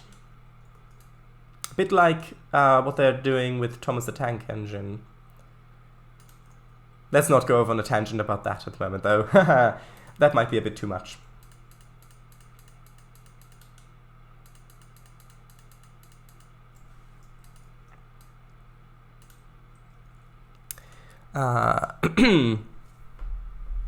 So the community make parody videos, cutting clips of what he says to make him seem mean.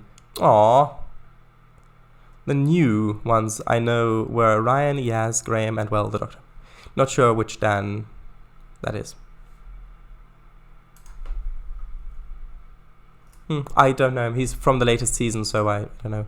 I think he's from the latest season few series. Is that right? Plural? I think so, yes. Series. I think so, yes. I think he replaced Ryan and Graham. Ah, yeah, Ryan and Graham did go But although why? Because there was so much potential there. It just wasn't used at all. And the strange thing is about Yaz specifically that in Torchwood, which was also largely made by Chris Chibnall, they've got a main character there, a policewoman, and it gets brought up all the time that she's a policewoman, and she does police stuff. She questions people. She knows how to solve certain problems, like hostage situations and things, that a police officer would know.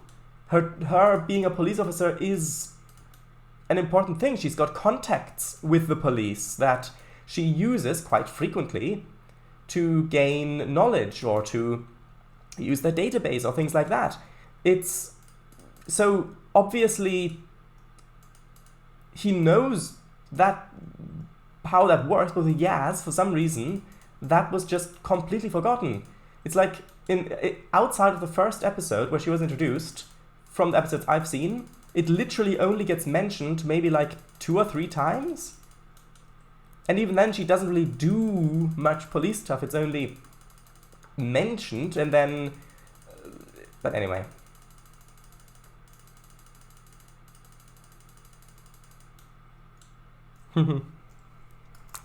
Well, I'm sure that there's some people that like that everywhere on many platforms on the internet and on the whole world as a whole. The world as a whole. So if you're not closed off, so if it's not a closed off community, I think it just depends on what kind of people you happen to find your post. I just remember one episode having Bradley Walsh not being able to take it seriously without "let's cut to the chase." All right. Oh, I see. I haven't yet to get to that part. Interesting. Oh, you only heard half of it. They then go on to brag about it for 300 plus tweets. You don't like Eliza? Okay, keep it to yourself. Don't brag about it for 300 plus tweets. Yeah, people being mean when they're essentially completely anonymous is unfortunately very easy. Yeah, I don't use Twitter or any of the mainstream social media either. The only ones I use pretty much only Discord and some forums. Okay. Yaz being Yasmin? She's in the same series, plural, as the 13th. Yes, Yasmin she was with the 13th Doctor, who's technically the 14th Doctor. Well, it gets complicated. But anyway, with Jodie Whittaker's Doctor, she's been there as her companion since the start of her run. I just wish they did more with the characters. Although I suppose if I had a wish free, I would wish for other things. Yes, Trainz, exactly. With Yaz, they should have looked at Torchwood's Gwen Cooper for inspiration, yes. Trainz, which series did you think was better off in the recent years? Doctor Who or Thomas the Tank Engine?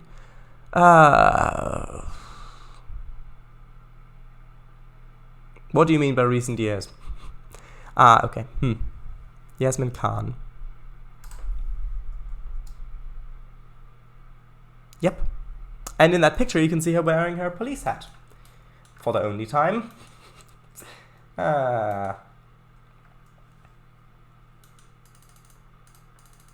Because if by recent years you mean any of Peter Capaldi's run as Doctor, then I would say Doctor Who's been better off. But if you only include Jodie Whittaker's run, I would actually probably still say Doctor Who.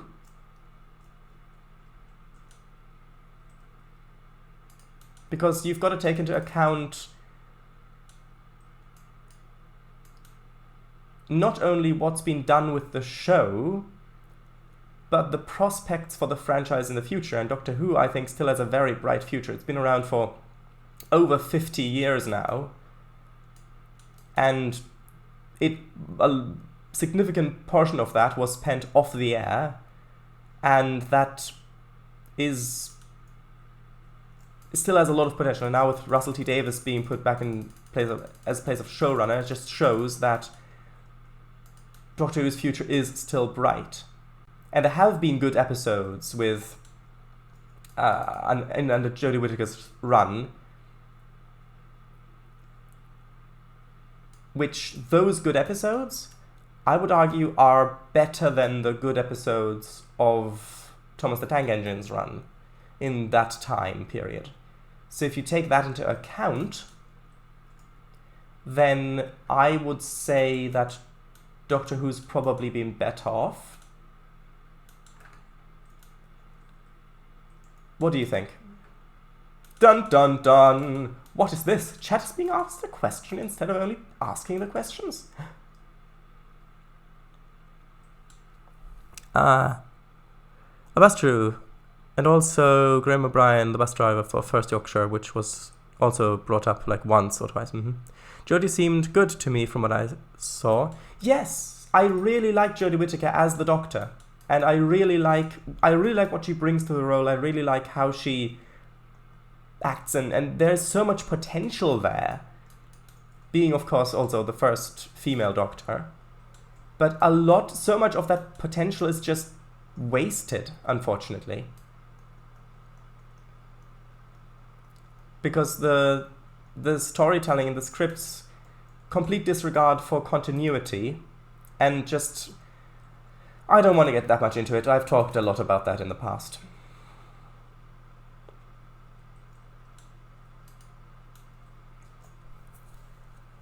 But I haven't seen the old stuff, in fairness. Yeah.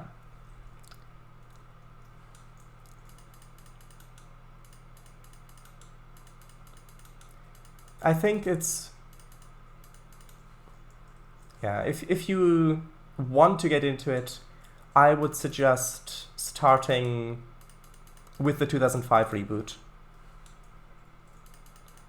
Watching probably like I would suggest watching the first 2 seasons, because in the first season,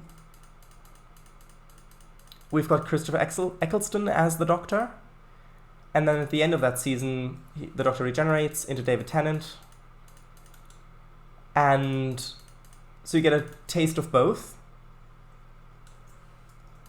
And then if you're still not that into it, I would suggest going to season 5, which is when David Tennant regenerates into Matt Smith's Doctor, which again brings a whole new flavor to the show, more of a fairy tale thing. And then I would suggest going to season 9, because season 9 was kind of a soft reboot already. It's in the middle of Peter Capaldi's run as the Doctor, but there's a significant time gap and a bit of a restart with new characters. And the first episode of that season is called Pilot.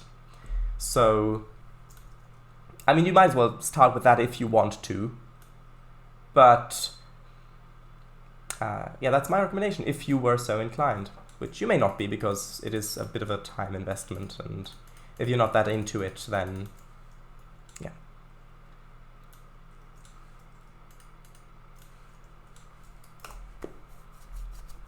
Not to mention Ryan Sinclair.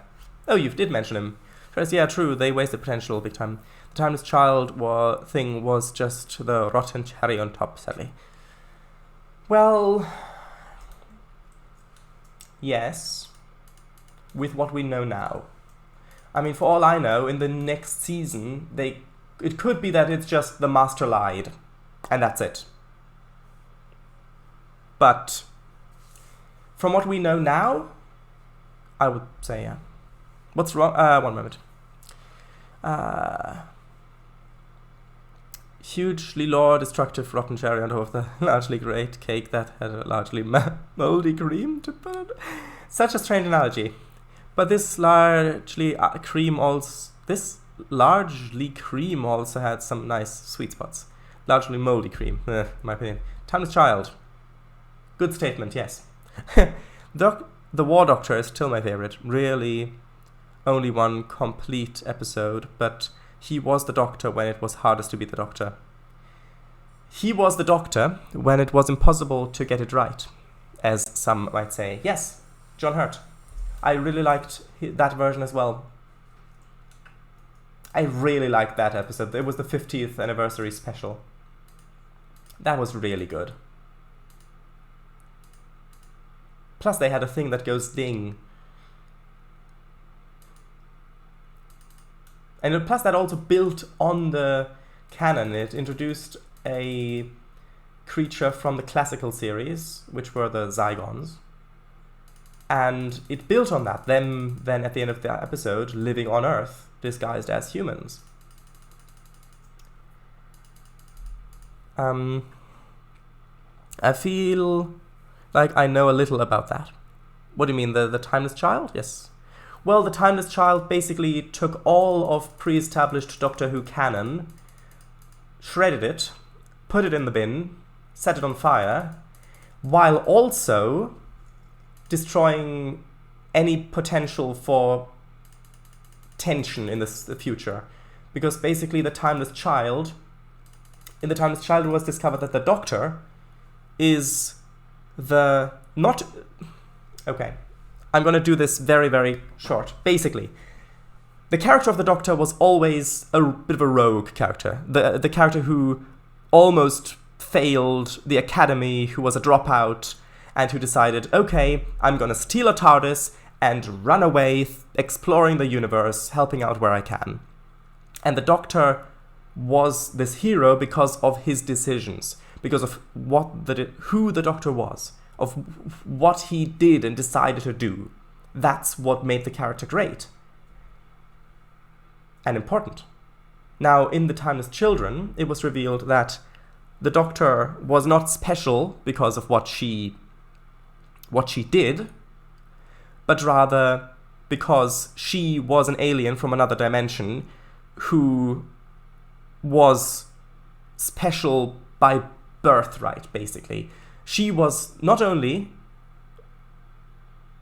and yeah, basically I don't want to get into it, but it throws so much kind of the way. She's got infinite regenerations now, and retconningly always had infinite regenerations, which means that any time we saw the Doctor regenerate, we thought there were limited regenerations. So there were stakes, because if the Doctor regenerates, that's one less regeneration. So even though, yes, the Doctor doesn't necessarily die,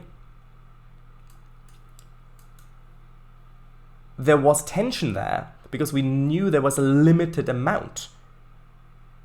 But in The Timeless Children, it was revealed the Doctor has infinite regenerations, so now there is no tension.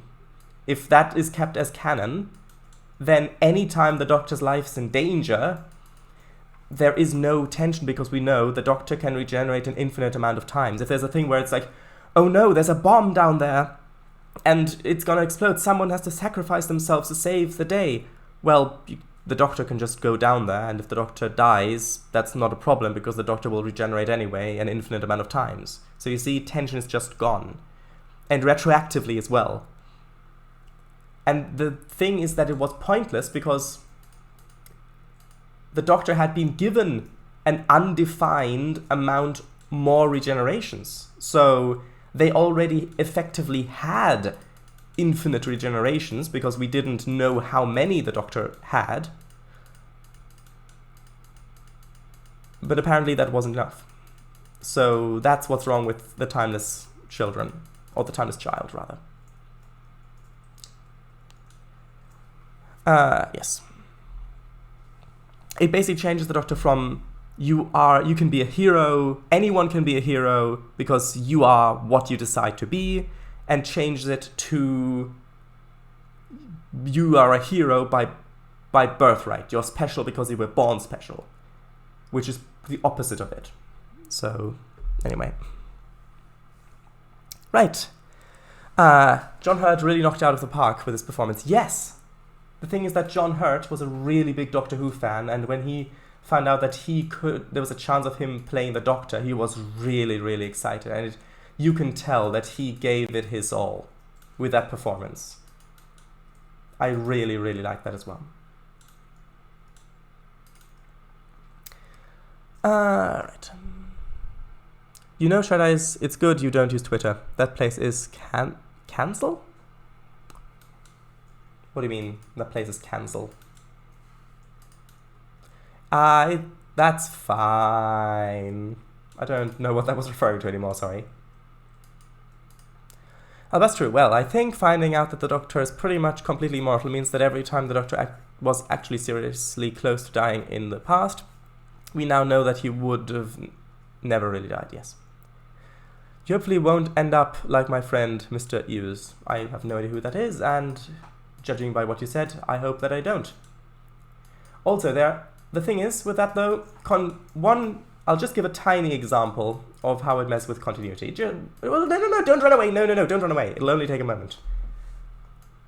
So, in the first ever episode of Doctor Who, black and white, 60s, first episode, the Doctor's TARDIS gets stuck looking like a police telephone box because it was standing in a scrapyard during that episode when it broke. That's why it looks like a police box. That is literally the oldest piece of canon in the entire franchise that's been like the icon. And then in one episode of Jodie Whittaker's run, we find out, oh, there's a version of the Doctor who has buried the TARDIS, and the TARDIS looks like a police telephone box. And it's buried there, and it's been buried for thousands of years. Ooh, I think it's thousands of years anyway. And so we think, okay, right, that's interesting. So this must be a future iteration of the Doctor because, well, the TARDIS looks like a police box. But what's the answer? Well, this is a version of the Doctor from before what we thought was the first Doctor. But that means that the TARDIS can't have been at the scrapyard, which means it can't be stuck as a police telephone box, and yet it's buried looking like a police telephone box by the version of the Doctor who's... So you can see how thinking about these episodes, these stories, completely breaks them. Which is not a great thing when you have a series where, like I said previously, a lot of the fan base takes pleasure in trying to figure out the story by uncovering clues and things like that. But anyway, I've spoken a lot about that in previous streams as well. Yeah. And by the way, if you think that I'm talking too much about Doctor Who, then it's Kanga Fango's fault because he wanted me to go off on a Doctor Who tangent.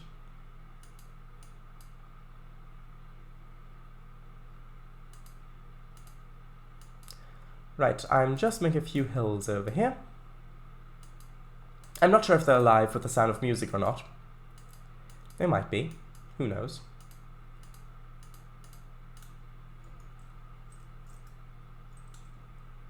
Yeah, that looks nice. I'm probably gonna bring this a bit closer as well. Well, not over there, because I want that little bit of a rocky side thing there.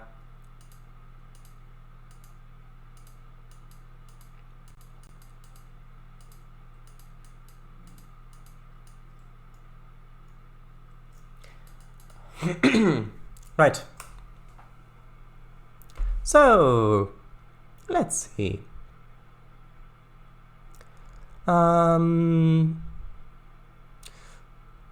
Finally, I got heavy stone off my chest. Okay. I'm going to have to rewatch this and make some notes. Yes. And by this, I hope you mean the entire Doctor Who franchise with more than 50 years of TV series. No, that would set you back a lot of money as well.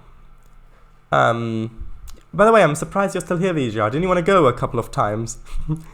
I'm glad that my stream is just so captivating that you can't leave. Mwahaha. Yeah, the Timeless Child thing basically took the entire cake, sucked out all the sour cherries, and tension in it while taking a large portion of the cake with it, put it in a bin, set it on fire, put it in a dumpster, and the dumpster emptied into a garbage truck, and the garbage truck set on fire, and then had the garbage truck thrown off a cliff into a pit of spikes made out of pure retconium. Interesting metaphor. You know, having a healthy dose of debate really relieves you of stress. Yes! Conversation. Humans are social creatures, having conversations and debates. Yes, And that is great. That's fine. Referencing ruining everything. What do you mean? Anyway, we're going over time. Oh, we are. Yes. I've got to get a thumbnail. Only take a moment. See you all in an hour. Basically, yes. Maybe a healthy debate stream would be a great idea for a Misk stream. Kind of like a podcast. Perhaps. But then we would have to keep it to certain topics because of that premise. With a full screen face cam? Let's see. Or will it be an MVR dev stream? It's a nice idea, but not quite as. Yeah. Would. Not really. Okay, something similar to SD Pathos layout. Alright. Shadows, hey. I merely asked if we should. You do know that if you mention Doctor Who, basically you're saying, please, go off on a tangent about Doctor Who. Corr, I can't believe it. Alright, but it would only be chat and Shadows. Awful, really. Wait, what? What is causing such a distraction? Yeah, kind of like that. Alright, I'll bust through. But you saw that before Shadows mentioned it again just now. I would tell you the story of what happened to my man, Mr. Yuzi. Datu Pabu here on Twitch. But it's quite long. I see. I'm not social. Santa Claus. Sorry, what? What? I'm not social. Santa Claus. Yes. Didn't want to put that emoji. But, to keep it blunt, he got cancelled on Twitter for cracking a couple of innocent jokes on a stream of his. Censorship. Hey, that would be a great thing to discuss on Twitch and YouTube. Censorship. That totally won't end poorly. And in the podcast stream archives, the thumbnail just have different facial expressions depending on the topics in the stream. No, because that would look clickbaity.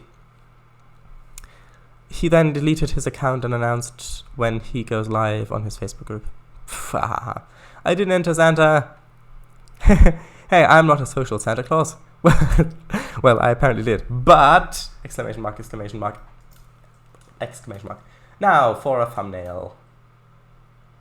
The nail of thumbs. What? I think we got quite a lot done today.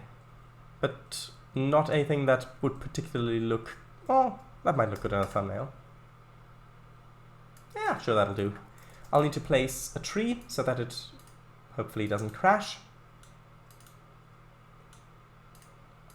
Like that. Right. Okay, now I'm gonna reach the rest of chat, and then we're gonna end the stream.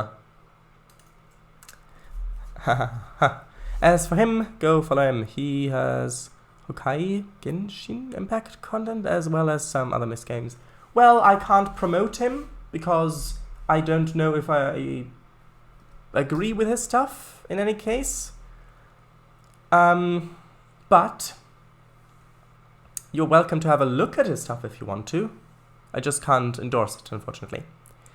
Thumbnails are the worst to paint. Nails of 1,000 thumbs. Ah, that's a D&D monster if I've ever heard of one. Smudged mine. And didn't notice. Oh well. Why worst? Alright. Tell him I sent you, okay? If you want to. I just got back from getting groceries. Well, the stream's basically over. But thank you for coming. Tomorrow, Star Trek Pathos. Probably the conclusion of Children of Theseus. I wonder how many of you looked up the story of Theseus to see if there are any parallels to what's happening with the episode. Anyway, smudger, yes. Because it rests sideways when you flatten your hand. So the corner often gets smudged when you paint them. I have no experience with that. Alright, did the guy from Shadows' last ever game dev stream back in May help you in that? Right, I see. Story of what? Oh, the real Theseus. I did not. Next stream idea? What do you mean next stream idea? Oh, you mean the... No, sorry. Unless it was for a film project or something, but no. Thumbnail painting. I mean, if... No. On my way to Devon. I mean... If we were to perhaps accidentally meet at the station, for example, while looking at some trains, that might not be that bad of a thing. Oh, where will you be arriving in? I have no idea. Dartington International Airport? Yes, that's the one. Anyway, we've gone quarter an hour over time. Accidentally, yeah. Exactly. Anyway, see you all tomorrow, if you want, for Star Trek Pathos, Children of Theseus, episode number 3. Thanks for a lovely stream. Thank you for coming. I've had a lot of fun. Good to see you. Yes, it's good talking. Bye-bye, everybody. Well, that's what we'll tell the police. Yeah. Anyway, bye-bye. Good night. This stream will be archived in Kangaroo streams as well. Bye.